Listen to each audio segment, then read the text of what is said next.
Kita mulai ya. A'udzubillahi minasyaitonirrajim. Bismillahirrahmanirrahim. Assalamualaikum warahmatullahi wabarakatuh. Kita lanjutkan kajian kitab tauhid. Sekarang hadis Itban. Dibuka. Walahuma fi hadisi Itban, dan bagi keduanya yakni Bukhari dan Muslim, di hadis Itban Nabi bersabda, fa innallaha harama 'alan nari fa inna, sesungguhnya Allah harama, telah mengharamkan, 'alan nar, atas neraka, kepada man qala, kepada orang yang berkata la ilaha illallah, ya batagi bizalika, dia mencari dengan itu wajah Allah, keridhaan Allah, yakni ikhlas.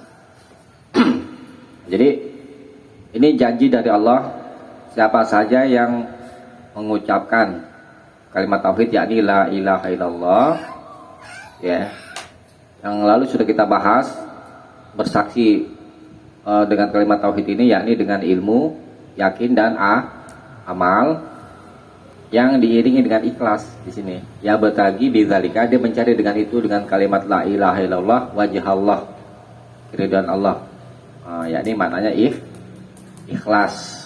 Itu catatannya dia. Kalau kita ikhlas mengucapkan kalimat la ilaha illallah, maka dijamin sama Allah haram atasnya neraka. Berarti kalau haram atasnya neraka, masuk neraka gak? Enggak. Enggak ngerasain neraka. Nah, ini pentingnya kita memegang kalimat tauhid ini, ya. Jangan sampai kita berbuat syirik. Ikhlas itu sebagaimana yang lalu sudah saya terangkan, maknanya secara syariat yaitu mentauhidkan Allah, mengesahkan Allah dan tidak menyekutukannya, yaitu makna ikhlas. Bisa dipahami ya, ini ya. Ini menguatkan pembahasan yang lalu.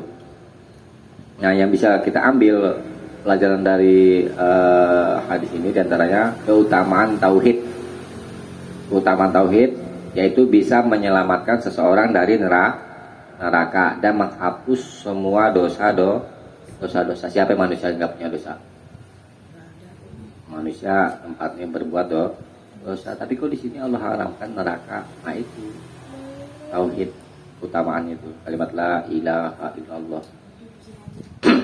Nah, kemudian hadis ini juga bisa diambil pelajarannya, yaitu tidak cukup tentang iman, yaitu mengucapkan saja tanpa meyakini. Itu seperti keadaan siapa itu? Keadaan orang-orang munafik. Orang-orang munafik lahirianya beriman tapi batinnya kafir. Tempatnya itu kitarkil asfal kalau di Al-Quran itu, di neraka yang paling bawah. Neraka yang paling bawah dari neraka jahanam. Orang kafir kan di bawah kan, asfala safilin.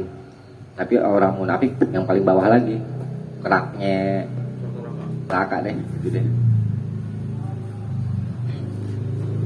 Nah, tapi bukan munafik yang kalau jadi nifak itu ada nifak amal, ada nifak i'tiqad. Yang dimaksudkan masuk ke dalam neraka yang paling bawah itu nifak i'tiqad, nifak keyakinan, yakni batinnya kafir, lahirnya beriman. Tetapi kalau orang, kadang-kadang kan ada juga orang-orang mukmin dengan kekhilafannya, dia itu ketika berkata berdusta. Ada nggak pernah berdusta? Ada, semua orang mengalami omong dusta. Kemudian kalau berjanji menyelisihi, itu ya kan, tidak menepati janji. Adakah kita pernah mengalami? Nah, kemudian apa namanya, kalau diberi amanah dia khianat, nggak bisa pegang amanah itu. Nah ini nifak amal namanya, bukan nifak i'tiqad. Nah nifak amal berbeda, nerakanya itu nggak di apa namanya itu, seperti nifak i'tiqad di neraka yang paling bawah itu. Tapi kalau ada orang itu kan termasuk ciri-ciri nifak ya, kalau berkata dia berdusta, terus kalau berjanji dia tidak menepati janji, terus kalau diberi amanah dia berkhianat. Ini ciri-ciri orang munafik. Kalau berdebat dolim, kasar ya. Ini ciri-ciri nih nifak, tapi nifak amal. Nah kemudian beriman saja, maksudnya dengan apa namanya, hati, meyakini dengan hati tapi tidak mau mengucapkan, ini juga apa namanya, bukan orang-orang yang mentauhidkan Allah. Jadi orang-orang yang mentauhidkan Allah itu mesti dengan hati, lisan dan perbuatan anggota badan.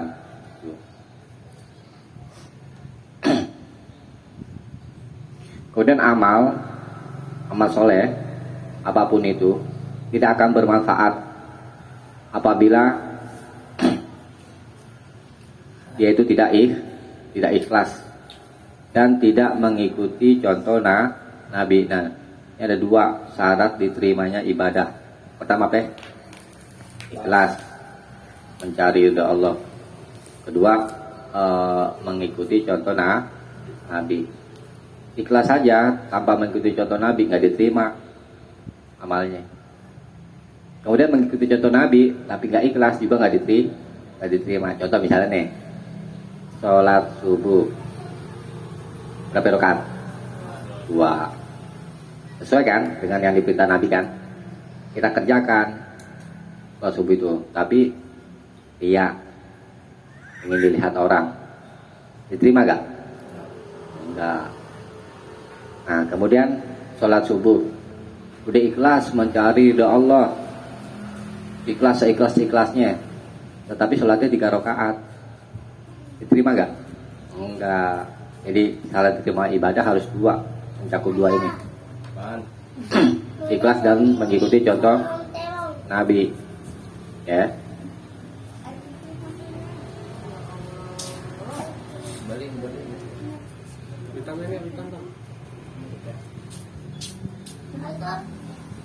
Nah kemudian orang yang berkata la ilaha illallah, dia serukan kepada selain Allah, maka kalimat tauhid itu tidak akan memberi manfaat kepadanya. Seperti keadaan orang-orang yang menyembah kuburan, yakni mereka berkata la ilaha illallah tapi mereka berdoa kepada orang yang mati, minta mendekatkan diri kepada mereka. Itu orang-orang sejarah kubur. Seringkali mereka itu berdoa kepada si mayit dengan anggapan apa ya? Ini kan orang soleh, apa namanya? Dia bisa menjadikan wasilah untuk kami dekat kepada Allah. Ini kesyirikan dari zaman dulu begitu. Jadi kita mesti hati-hati. Jangan pernah minta, maksudnya berdoa kepada mayit, kepada orang yang sudah mati, nggak boleh. Ya, itu syirik. Itu bisa dipahami ya. Jadi keutamaan orang yang bertauhid kepada Allah diharamkan atasnya neraka, tapi dengan catatan harus ikhlas. Dan kita lanjutkan hadis berikutnya.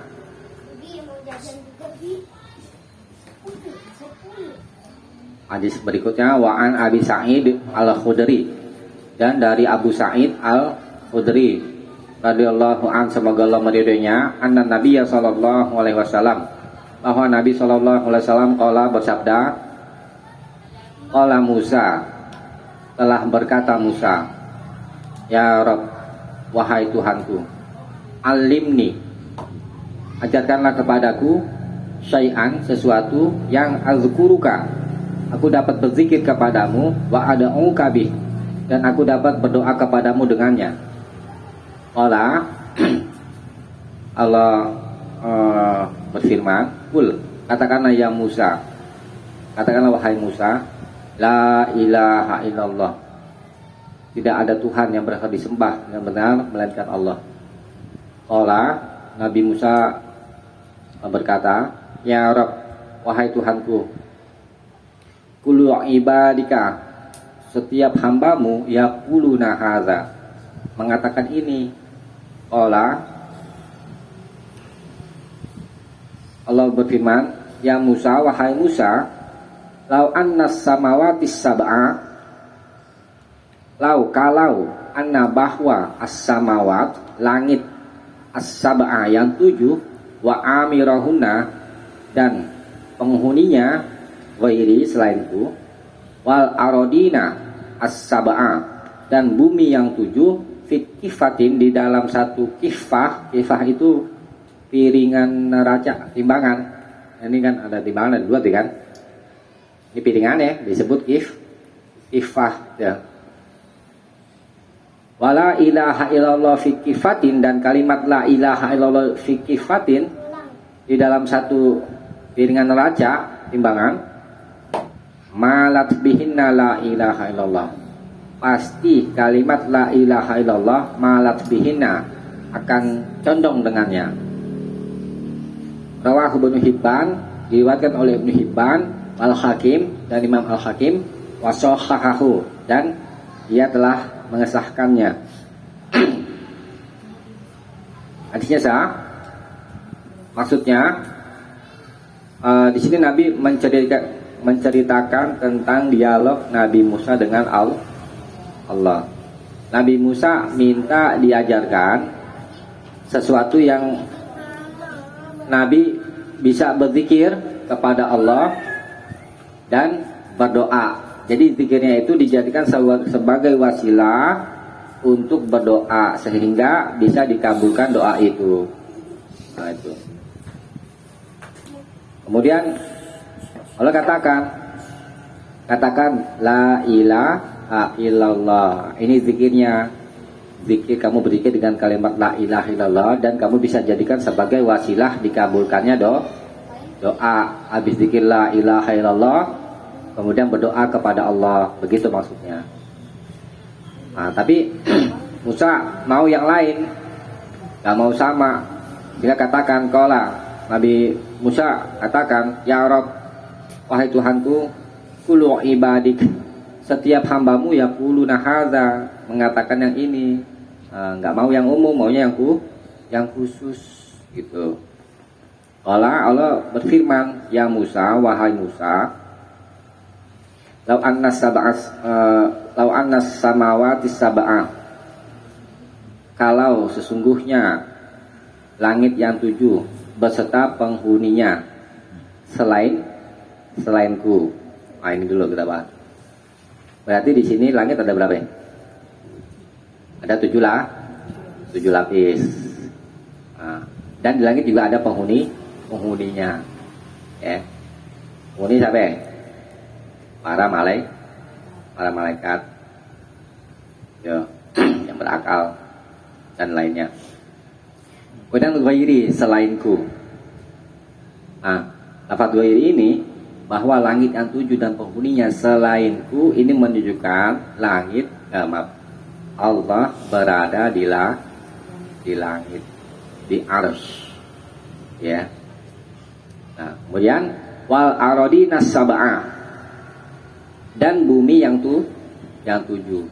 Berarti bumi ada berapa lapis? Ada 7. Langit ada 7 lapis, bumi juga ada 7 lapis. Nah, sekiranya langit dan bumi kita beserta penghuninya, baik di langit atau di bumi, ditaruh di satu neraca fiktifah, satu neraca timbangan dengan satu. Kemudian kalimat la ilaha illallah ditaruh lagi di satu neraca, piringan neraca timbangan. Maka yang lebih condong adalah kalimat la ilaha illallah. Kalimat la ilaha illallah lebih memberatkan gitu maksudnya. Nah, ini menunjukkan bahwa kalimat la ilaha illallah bukan kalimat sembarangan. Bandingkan aja langit dan bumi beserta isinya. Tuh. Nah, dari sini juga Nabi Musa kan minta selain kalimat la ilaha illallah, supaya lebih khusus daripada hamba-hamba Allah yang lain. Tetapi Allah katakan kalimat la ilaha illallah. Ini juga menunjukkan zikir yang paling utama adalah kalimat la ilaha illallah. Tuh, yang paling tinggi. Zikir yang paling tinggi adalah kalimat la ilaha illallah. Besar gak pahalanya mengucapkan kalimat tauhid? Besar bandingkan aja langit dan bumi, ya. Nah, jadi kalau mau berdoa bisa juga dengan kalimat la ilaha illallah, mengucapkan kalimat la ilaha illallah terlebih dahulu, baru kita berdoa begitu. Nah, ini syariat, ini kan syariat Nabi Musa kan. Kalau dalam ilmu usul fikih namanya syariat man qablana, syariat sebelum kita, yakni sebelum masa Nabi Muhammad SAW. Nah, kalau syariat sebelum masa Nabi Muhammad SAW tidak diselisihi oleh Islam, maka boleh dipakai seperti berkurban. Berkurban syariat siapa? Nabi Ibrahim. Nah, terpakai syariat Nabi Ibrahim karena Islam itu tidak menyanggah, tidak menyelisihinya. Nah, begitulah syariat-syariat Nabi yang lain. Tetapi kalau syariat sebelum Nabi Muhammad SAW, Islam datang menyelisihinya, kemudian Islam menyelisihinya, maka syariat Nabi-Nabi sebelum kita tidak dipakai. Seperti misalkan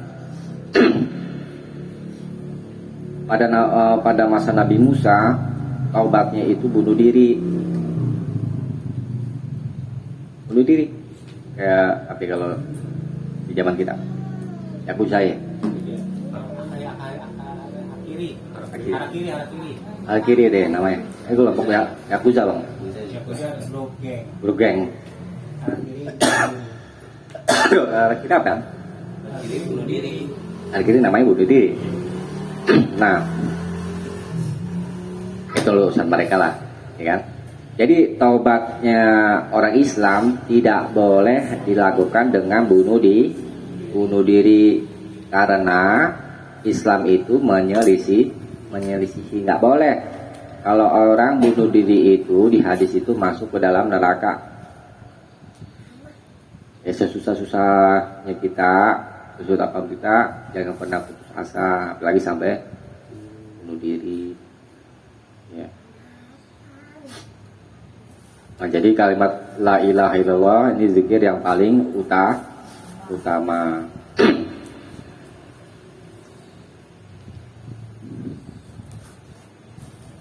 Tapi memang zikir-zikir itu bang mesti dilatih. Kan ada di hadis itu ya kan. Siapa yang di akhir matinya mengucapkan kalimat la ilaha illallah pasti dia masuk surga. Tuh kalau di ketika sakaratul maut bisa mengucapkan kalimat la ilaha illallah, maka pasti dia masuk surga. Tapi kalau orang nggak biasa mengucapkan kalimat la ilaha illallah, maka akan berat untuk mengucapkannya. Karena kan amal itu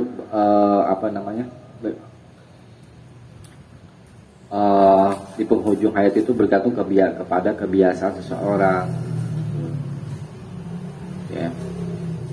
orang tidak terbiasa mengucapkan kalimat la ilaha illallah, ya nanti ketika sakaratul maut sulit. Jadi perlu dibiasakan berzikir la ilaha illallah dalam hati, nggak boleh.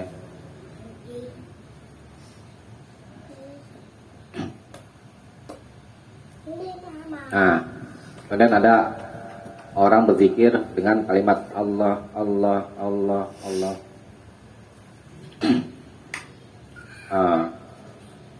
Bukannya tidak kena dengan makna zikir itu sendiri, makanya zikir itu kan artinya ingat atau menyebut. Tetapi lafaz-lafaz zikir yang diajarkan dengan lafaz, ya, diajarkan oleh Nabi, tidak ada hanya ucapan Allah, Allah, Allah, Allah, nggak ada. Mesti disifati Allah Akbar, Subhanallah, Walhamdulillah, La ilaha illallah. Oh, gitu. Jadi zikir itu nggak cukup dengan Allah, Allah, Allah, Allah, nggak cukup. Jadi sebagaimana dilakukan oleh sebagian orang, gitu ya.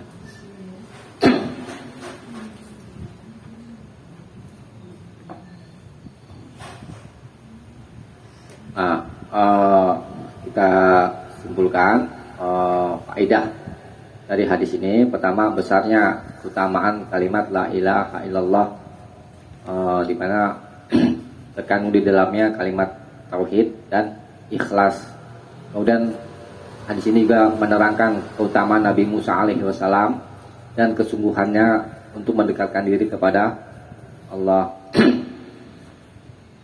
Dan kemudian bahwa ibadah tidak akan terjadi kecuali dengan apa yang Allah syariatkan, ya.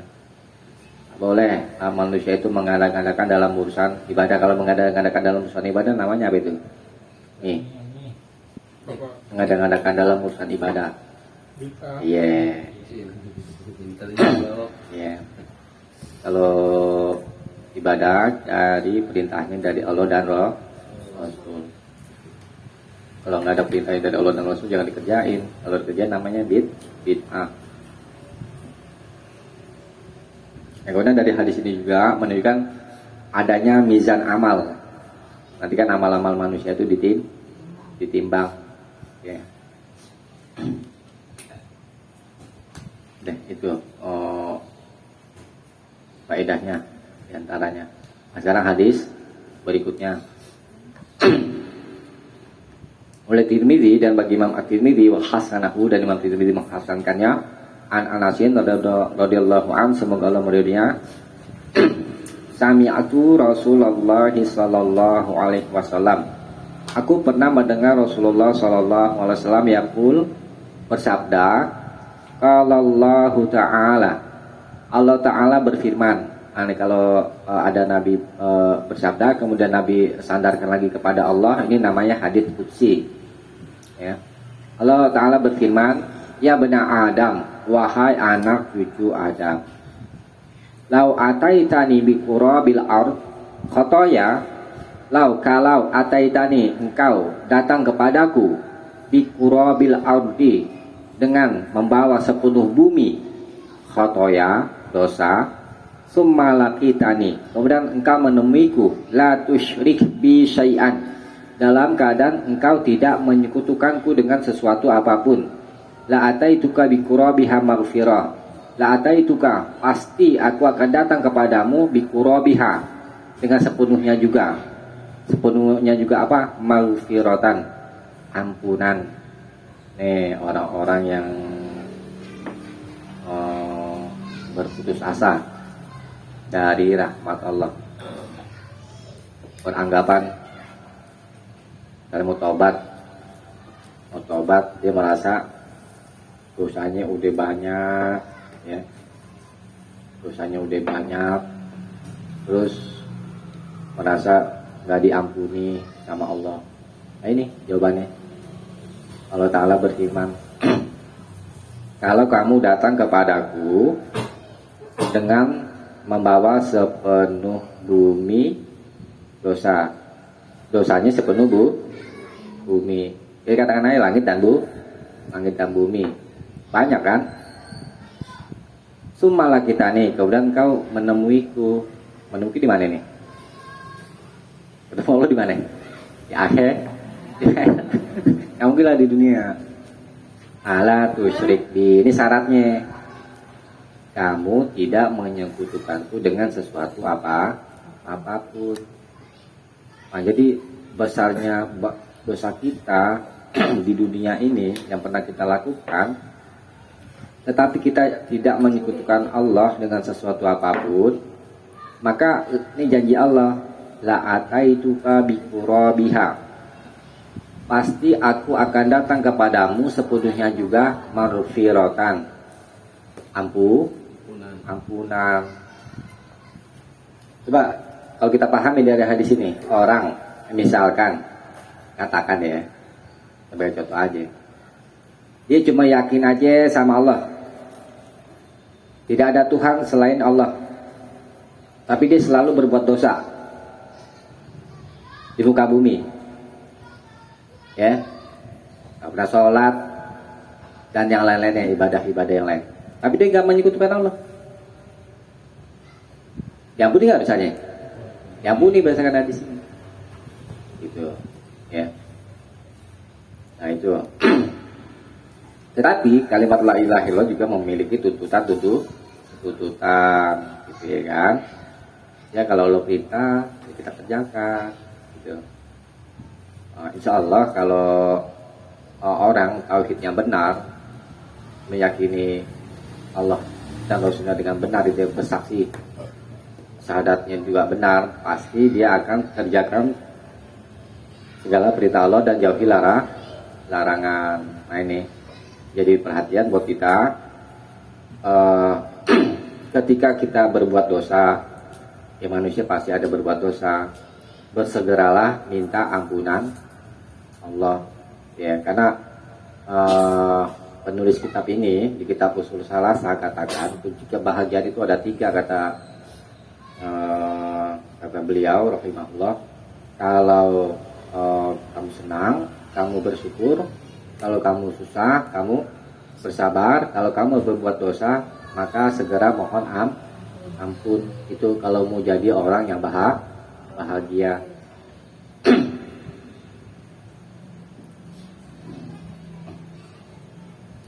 Nah, coba lihat Al-Quran surat An-Nisa.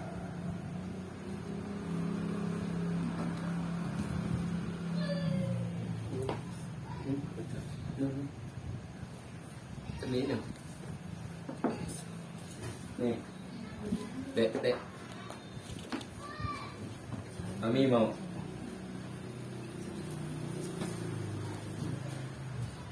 Diana. Ya. Nih, sudah bisa nih. Cari dulu bos, cari dulu. Cariin. Ayat berapa tat? Ayat berapa? Ayat 48.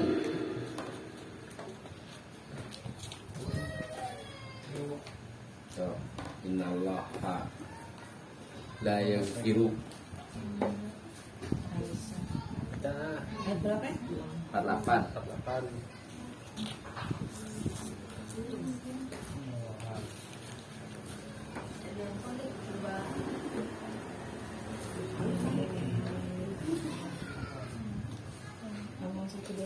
Semoga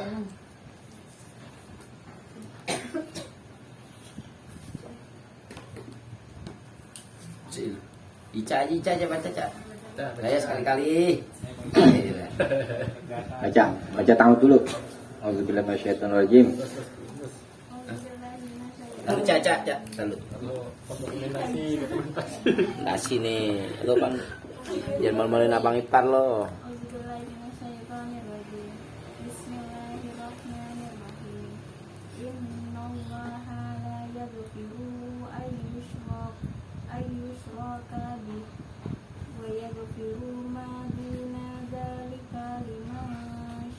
Liman yasha. Ya, habis itu aja. Artinya sesungguhnya Allah tidak akan mengampuni dosa syirik dan Dia mengampuni segala dosa yang selain dari syirik itu. Ya, ini. Ya, ini. Tegas ya ayatnya. Innallaha, sesungguhnya Allah la yaghfiru, tidak akan mengampuni ayyusyraka bih, tidak akan mengampuni dosa syirik. Wa yaghfiru maduna dzalik, dan dia mengampuni apa yang selain itu. Liman yasha, bagi siapa saja yang dia kehendaki. Nah, pertama dari ayat ini kita ambil pelajaran, seseorang kalau berbuat syirik, ya, maka dia tidak akan mendapat pengampunan dari Allah. Kecuali dia itu bertobat sebelum matinya. Kalau dia bertobat sebelum matinya, maka dia akan mendapatkan pengampunan. Tentu tidak menyekutukan Allah lagi. Nah itu, hati-hati dosa syirik, ya, tidak diampuni oleh Allah. Wa yaghfiru maduna dzalik,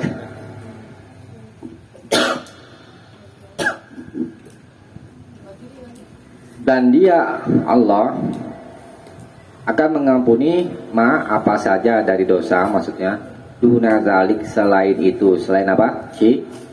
Syirik. Dosa sebesar apapun akan diampuni oleh Allah, ya. Tapi syaratnya itu tadi di atas, la tusyrik bi syai'an, syaratnya tidak menyekutukan Allah. Masalah mendapat pengampunan dari Allah, tidak menyekutukan Allah, ya. Nah, Allah mengampuni dosa selain syirik itu juga lima yasha, bagi siapa saja yang dia kehendaki. Kalau Allah tidak berkehendak, dianggap gak?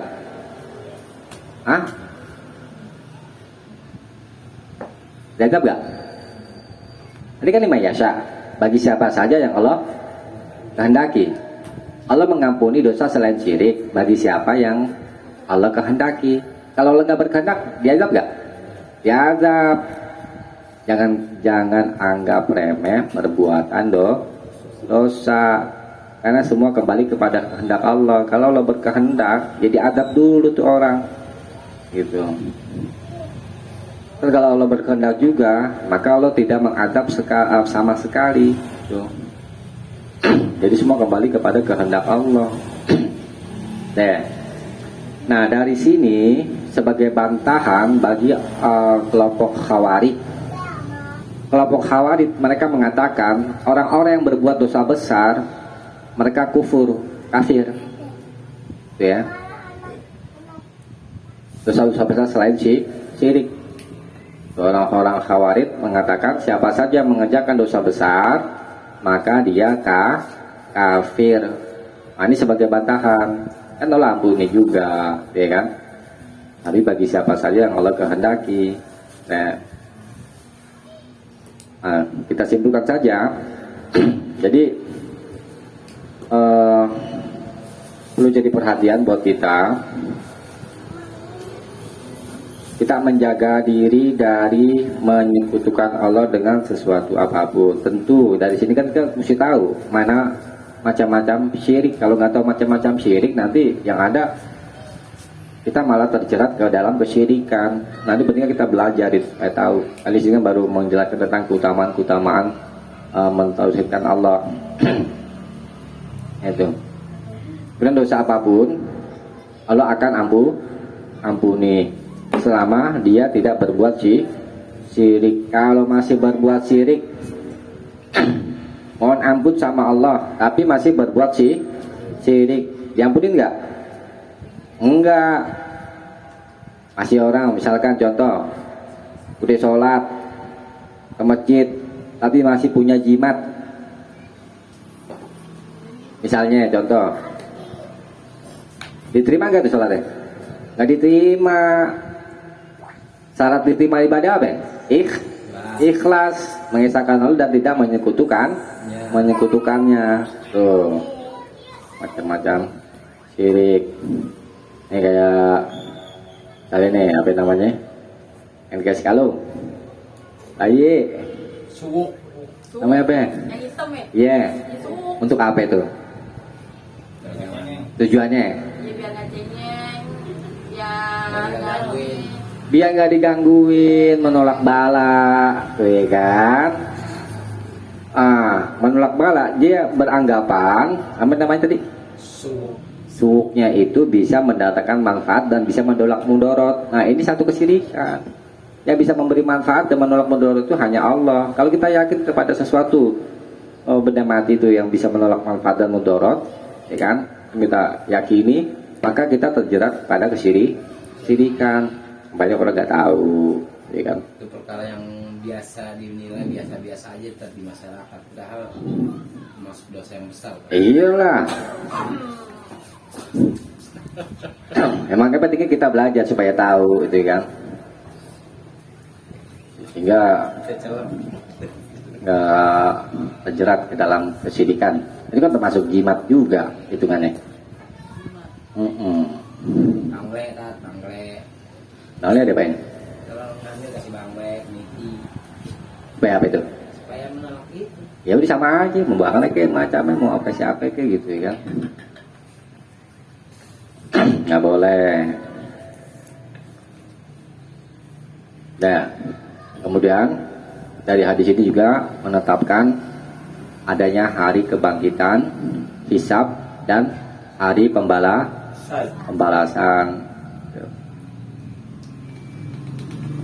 Jadi kita berupaya semaksimal mungkin, ya kan kata Allah,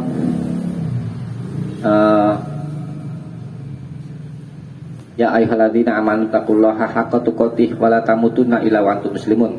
Itu biasa dibaca oleh khotib-khotib Jumat. Ya ayyuhalladzina amanu, hai orang-orang yang beriman, taqullah, bertakwalah kepada Allah haqqa tuqatih, dengan sebenar-benarnya takwa. Wa la tamutunna, dan janganlah kalian mati illa wa antum muslimun, kecuali kalian dalam keadaan muslim, dalam keadaan muslim, yakni dalam keadaan mengesahkan Allah dan tidak menyekutukan Allah. Ada di ayat lain, fattaqullaha masata'tum, bertakwalah kepada Allah semampumu, karena kemampuan orang berbeda-beda dalam beribadah, tapi tetap yang namanya yang wajib jangan sampai abaikan, kayak sholat 5 waktu misalnya Bu Diana ya, ini ya,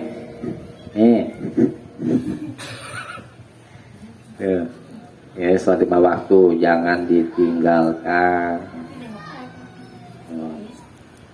Karena sholat 5 waktu itu pintu kebaikan.